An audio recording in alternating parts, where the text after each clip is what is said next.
किसानों की अगर बात करें, शेतकरी की अगर हम बात करें,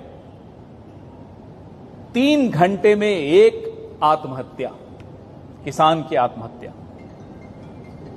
कोई और सरकार होती तो वोट मांगने से पहले शर्म आ जाती उनको, कोई और सरकार होती तो वोट मांगने से पहले किसान से माफी मांगती। क्या वादा किया था कि 2022 तक किसानों की इनकम डबल कर देंगे, इनकम आए तो दुगनी नहीं हुई, आयु आधी कर दी किसानों की। यह धोखा है या नहीं, आप मुझे बताइए।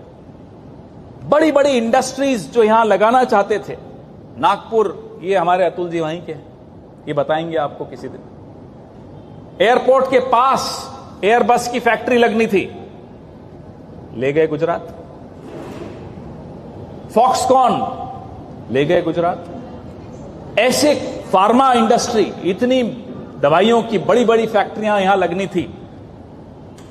10 लाख करोड़ का इन्वेस्टमेंट जो महाराष्ट्र के हक का था, महाराष्ट्र के हिस्से का था, वो छीनकर बाकी राज्यों को दे दिया। नुकसान किसको हुआ? धोखा किसके साथ हुआ? धोखा हुआ महाराष्ट्र के नौजवान के साथ।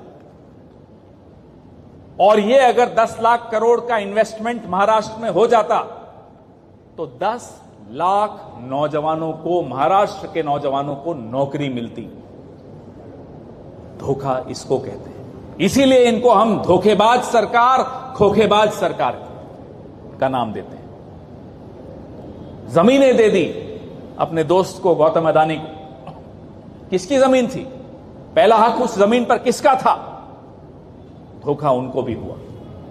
स्लम रिहैबिलिटेशन के नाम पर जो लूट हो रही है, हम इसका खुलासा रोज आकर आपके सामने महाराष्ट्र में अलग अलग जगह पर करने जा रहे हैं। किस तरह से लूटा गया, किस तरह से धोखा हुआ, किस तरह से लूट खसोट कर लेकर जा रहे हैं, महाराष्ट्र माफ नहीं करेगा।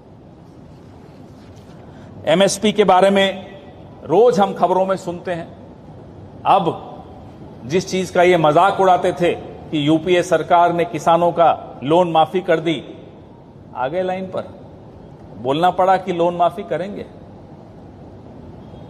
सीखना राहुल गांधी से है, लेकिन कोसना भी राहुल गांधी को है। यह प्रधानमंत्री जी का एक रूल है, नियम है, उस नियम को वो तोड़ नहीं सकते। नरेगा हो, ऋण माफी हो, राहुल गांधी के खिलाफ बोलेंगे कि ये गलत किया, और फिर 5-10 साल जब फेल हो गए तो वही करने की बात आ गई। लेकिन आप पर किसानों को कोई भरोसा नहीं है, आपकी जुबान पर किसानों को कोई भरोसा नहीं है। किसान जानता है कि जो आप कह रहे हैं वो आप करेंगे नहीं।